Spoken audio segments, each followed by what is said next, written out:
Welcome back to Digi Bros. Welcome back, Shack Attack, Crack-a-lack. We went to the Briny D. We went to Brownycon. We went to Brobnycon. I ate brownies. We saw all the Brobny figs. Actually didn't eat. I really wanted to eat a lemon cake. I really wanted to go to Starbucks and get a lemon cake, and then I fucking didn't. I fucked up. Because I had actually asked for a lemon cake, and the girl didn't hear me.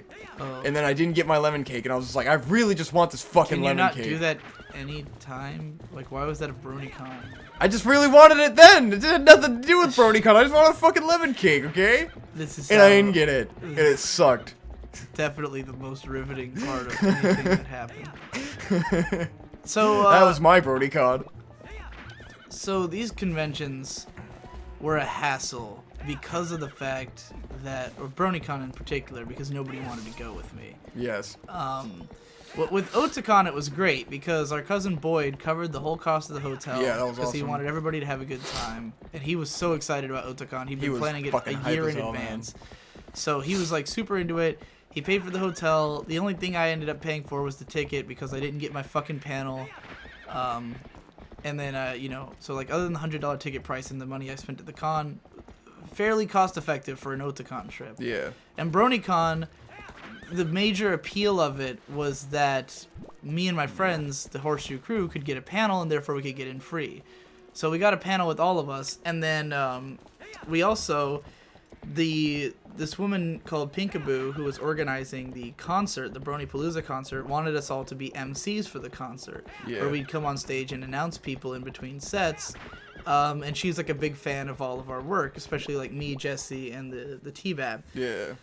So so she invited us all to be MCs, and I was like, sweet. So we got in like double free, and we were like, all right. So all we're really paying for is the hotel and travel cost, and but the problem is that Victor was only gonna go if I paid for him. Yeah. Victor's trying to save money, and Victor had other things he wanted to be doing that weekend. I could have made some money if I tried. So Victor had other things he wanted to be doing, and he didn't want to spend money on a con to go hang out with people who, while he is friends with, he doesn't talk to like I do. Like me and the Horseshoe crew, we talk every day. Victor doesn't really hang out on Skype or anything. So the fuck? Oh, so hell no. So I got Victor to come with me, and I had to, because I didn't want to drive alone. It's like a 4.5-hour drive, and I would not have made it back. Yeah. I would have died. I tried my hardest because Victor was like, it was a long, like harsh drive on the way back through like a weird area, and like I wanted to stay awake so I could help Vic to stay awake. But man, it was not easy to stay awake on that drive back. Not easy for me either. You can probably tell by my voice sounding kind of scratchy that I kind of went apeshit on my birthday, because my birthday was Saturday at Bronycon. So, yeah, I would not have survived the drive back. I wouldn't have been able to put my legs have been in pain all day, and that was 2 days ago. So, yeah, I wouldn't have been able to hold my leg on the fucking gas the whole time. But yeah, and Victor knew. Correct. Victor, like everyone else was like, just go alone, don't be a puss. And Victor was the only one who was like, Conrad's not gonna make it if he goes alone. So I got Victor to come with me on the basis that I'd pay for everything, basically. But no one else wanted to go. And it was your birthday. As soon as you reminded me it was gonna be on your birthday, I was like, okay, like I gotta do it. And that was also part of the appeal, because I wanted to drink a lot at Bronycon, but I know drinking a lot costs a lot of money. But if it was my birthday, people would buy me drinks, which is exactly what happened. So yes, and they bought me drinks too, which is great. Yeah, FNGR, good looking out, buddy. Favorite guy right there. Yeah, he's a what a fucking bro, He man. has thrown a lot of money at me. What a bro. That's why I kept saying I know you have money, so I don't feel bad about this, like, because he spends a lot of money on people for dumb reasons.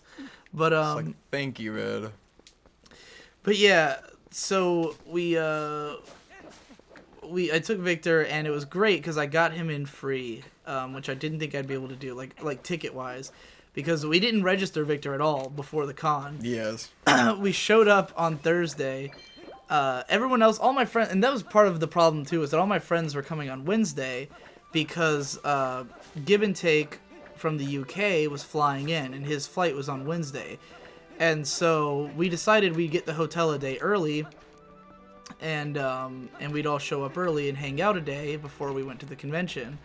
So Victor couldn't leave until Thursday afternoon because he had a test, like his last final exam, which I got a B on. All right, I did good. I got like 88% total for the class. I passed that class, man. So yeah. I think I'm supposed to wait for every daytime. So Victor couldn't go until Thursday, and that was like also a concern, but I really didn't have any other choice because nobody else would go with me, and I did not want to go alone. So waited for Vic. We showed up. Everyone else had been hanging out for a day. You know, we all went in to get our registration, and we meet, or we go up to the booth, and like we're all getting our musician tags and everything, and I was just like, is there any chance we could sign up another panelist, like, just right now, you know, just so I could get Victor in free? And they were like, you'd have to see your panel supervisor. And none of us remembered who our panel liaison. None of us could remember who our panel liaison was. So then I was like, they put me up like to the administration guys, and they're like, yeah, you got to find the liaison. And I was like, fuck. And I was like, well, where's Peekaboo, right? Because, you know, she was the concert organizer. And I was just like, we're hanging out. And they were like, well, you can't register today anyways. You can only register on Friday morning. And I was like, oh, that's a fucking bummer. So then we found Pinkaboo, and I was like, hey, can you sign up Victor as like a 6th panelist or something and get him in free? And she was like, no. And then for like 5 minutes, I stood there going, come on. And then eventually she was like, fuck, fine. And she gave Victor, she signed him up as a musician and then took away his musician badge, which is funny. Because she did that under the pretense that you wouldn't be able to get backstage. And then I got back anyways. It was fucking pointless. Well, the reason you got back is that the guy who... that guy with the mustache is a fan of ours. Yeah. And he knew who you were. Which I didn't realize that he was also a big fan of me. Oh, yeah. So it was like, of course he let me in. Right, because the guy who was the second in command for the concert... shit, I'm trying to remember his name. I just got a mess... Like, hold on, let me look up his Twitter. He's the guy who runs the Euro C Sucks blog and channel or whatever. And his name, looking through my Twitter, is Mummified. I'm doing this. I need a hook shot to do this. And I don't know why it would even let me do this. So we didn't even know that the second, like the guy who was the second in command for the concert was this dude who also knew who we were. So when we came down the stairs to go backstage, Victor was with us, and he was like, oh, we changed the security. It's no longer the tag on your badge. Now it's, we rewrite this P on there, and that's how you get in. Yeah. And then we all walked up, and he wrote it on Victor's badge just because he just assumed Victor was with us. Well, he was just like, oh, I see Victor's filming this, you know, I'll let him in. And so he gave Victor a P as well. So we all got in, and Victor got to film shit backstage and stuff, so that was cool. And the funny thing is we filmed everything on Gibbon's camera, because Gibbon was the only one with like a proper camcorder.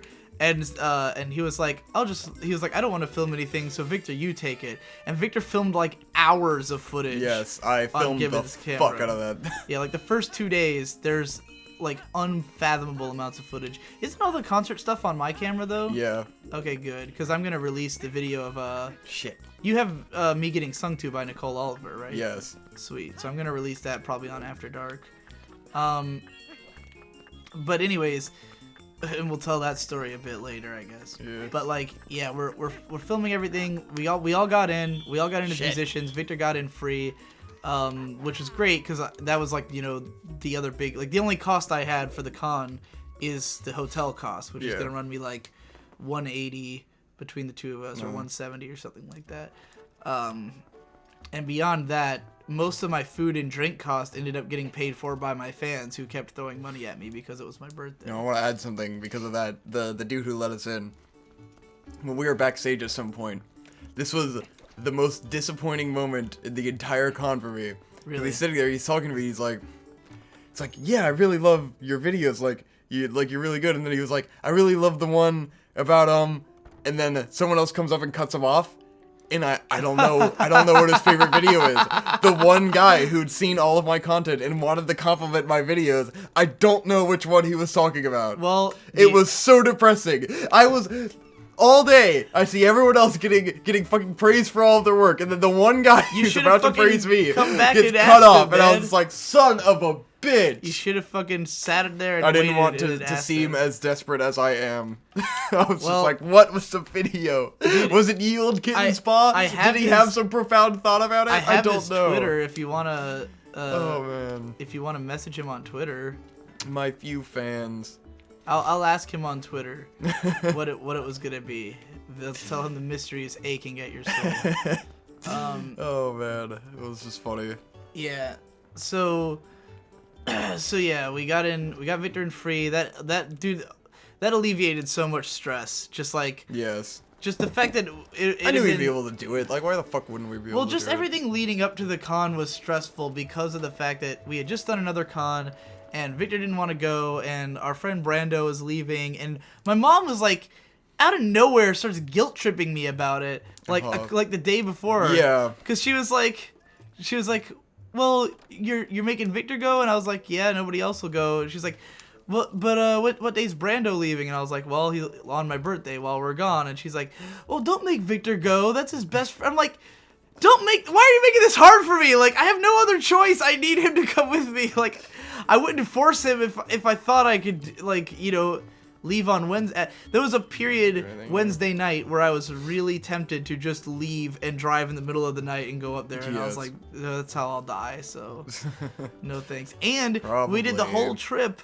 I didn't have to pay for gas because you did the whole trip on one tank of gas. Yeah, I just filled it up today. Amazingly. Like, did the entire trip on one tank of gas. Never. Felt pretty good. Because we usually drive my car, which is like an SUV. Yeah. And I don't think it's like a gas guzzler, but nowhere near what your new car fucking got on fuel economy. That shit was crazy. We're talking about a 5-hour drive there and back on the interstate. Look at these little Gorons. One tank of gas. That was beautiful.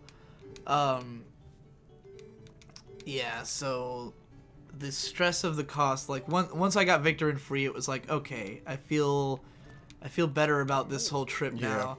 And you know, we were hanging out with our buds and everything and having a good time. Hawaiian Chill for 210 rupees? What the fuck are you trying to rip me off? It was Whatever, also, I like you.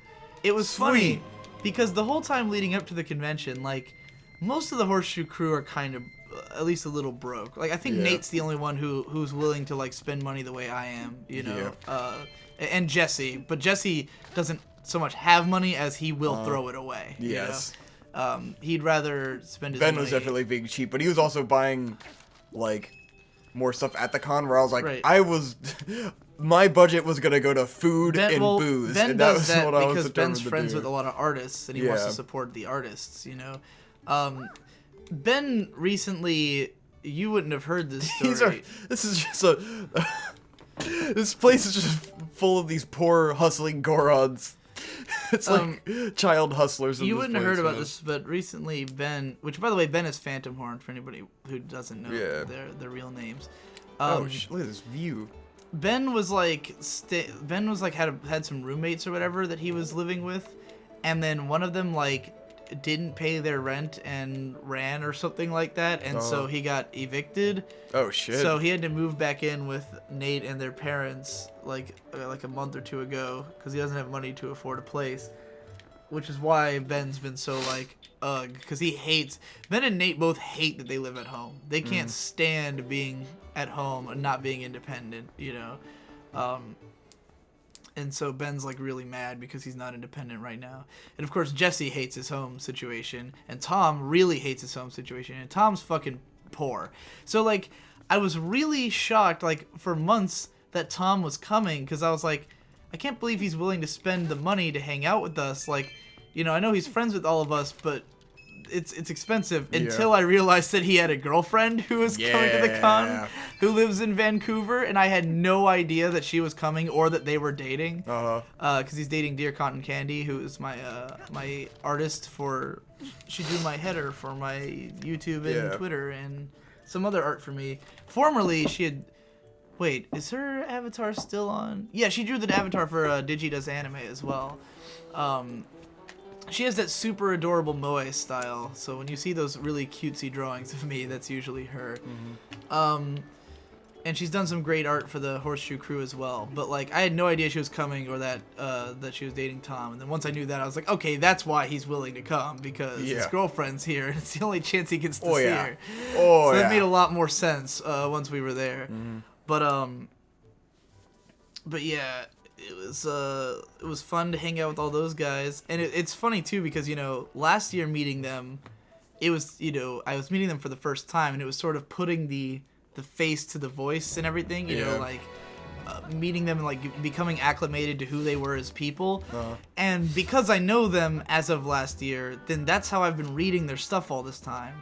So meeting them in person, it felt exactly like me, like knowing them. It felt pretty online. natural this time. Where it's like, I didn't know them last time. Now this time we're like, hey, it's these guys again. Right, exactly. What's going on? It didn't feel like I had not seen them in a year. It felt like I had just been talking to them 5 minutes ago online, because I had been, And we've known each other longer. We've all done a lot of like podcasts together and talked together and stuff like that. Called each other randomly drunk at 5 a.m. So like, I know those guys well enough that when I showed up, it was just like, hey, it's the crew, here we all are. What's going on? Hanging out, having a good time. Give and take felt very natural transitioning from his videos. I'm just like, yep, this is exactly what I expected. Yeah. And he was a cool dude. Yeah, I'm glad he had fun, because he didn't manage to get a lot of words in, which I knew would happen. And he was feeling bad a lot of the times about, just not being as entertaining as everyone else. Yeah, but he says that all the time. Yes. Like, regardless of being offline, like, whenever we do podcasts, he always feels bad that he's not as good at speaking up. But we're always telling him, like, but when you do speak up, it's always gold. Like, it's always some incredible pun that he pulls out of his ass. And it's always fucking amazing. But he said he had a good time in the end. And I feel like, I haven't heard from him yet, because he had to stay an extra day, because his stupid ass didn't check when his return flight was until, like, fucking Saturday night, and realized that his return flight was on Monday at 7 p.m., So he was gonna. We thought he was gonna have to stay in the airport another night, but some of our fans who were staying an extra day took him in. Those dudes were cool as shit too. Yeah, that was. Everyone was fucking cool. By the way, Tinker and pen name, I finally know your name, voice, and face, because Tinker watches Digi Bros. Yes. He's commented before when I mistold the story of meeting them last year, because I kept saying that they were boyfriend and girlfriend, and they're not, just because they were doing like a couple cosplay of me and Brony Curious, and could never remember their names. But we hung out with them enough this year that I finally know exactly who they are. Thanks again, Tinker, for the $10 for the drink. I spent it on a drink. Thank you. You should thank all of your fans. You guys should thank all of your friends and fans for making sure that your checks were paid at these fucking restaurants. Yeah. Because they ended up paying more than you guys, covering for taxes and things. I'm pretty sure. Because you guys were fucking drunk and did not want to deal with those checks. I'm pretty sure it was mostly Jesse who was coming up short on his payment. Yes, of course. He kept going, well, I threw a 20 in there. Yes. Well, I threw a 20 in there. It was mostly like Jesse, you spent like $40, you fucking asshole. The additional money for taxes and tips is what you guys were not willing to shell out most of the time. I didn't think about taxes. I put in my full cost and tip, but it was it was all cash that people had given me. And then fucking the time Jesse orders a drink, and then you guys leave before it even gets to him. Oh yeah. So the one guy with the beard had to pay, like he drank the drink and paid for it. Oh, he paid for it too. Yes. Oh man, I feel sorry for. Wait, which guy was it? Mr. Tom Fox? Yeah, Mr. Tom Fox. Super long beard. Yeah. Oh man, poor guy. That guy seemed really cool. I never met. Yeah, I don't know his work very well. I only really know him for doing the fuck 'em video, but his beard was fucking magnificent. Did you ever see that video where it's a moment with Dr. Horseshoes? Yeah. Where so he had done that. Yeah, he animated that. He was an artist for Dr. Wolf. Which everyone just seems to fucking hate. Well, particularly it was because Cotton Candy and Mr. Tom Fox know each other because they were both Dr. Wolf artists, and then they both sort of became disillusioned with him, and So they definitely have their Cotton Candy in particular was like, don't bring him up. I don't want to hear about him. But oh shit. Yeah, but anyways, so yeah, we hung out with all those people, and Gibbon's still, well, he's either on the flight home or he might be back in England by now. I'm not sure. I don't see any messages from him in the chat, so probably not. This is a cool ass temple, man. Let's do this shit. But yeah. So Give and Take was, shit, I forgot. Oh right, what I was gonna say. I feel like it's better for him though that he ended up with those guys, because, you know, he's hanging out with like just a smaller group of people, of less talkative people. So like maybe he'll finally be able to get his word in, you know.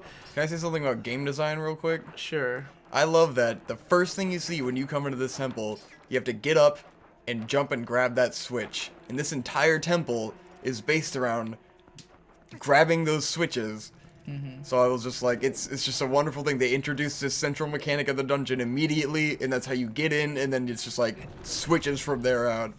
Right. So yeah, I'm looking forward to hearing what Gibbon has to say about his time in the last day or so, because he got to hang out with Tinker, Pen Name, and Cotton Candy, and I assume Mr. Tom Fox as well, because they were all staying a little later. But anyways, that's it for this episode of Digi Bros. More about Brobnycon in the next one. Yeah. Browniecon! You know me, I can make a story last forever. Forever.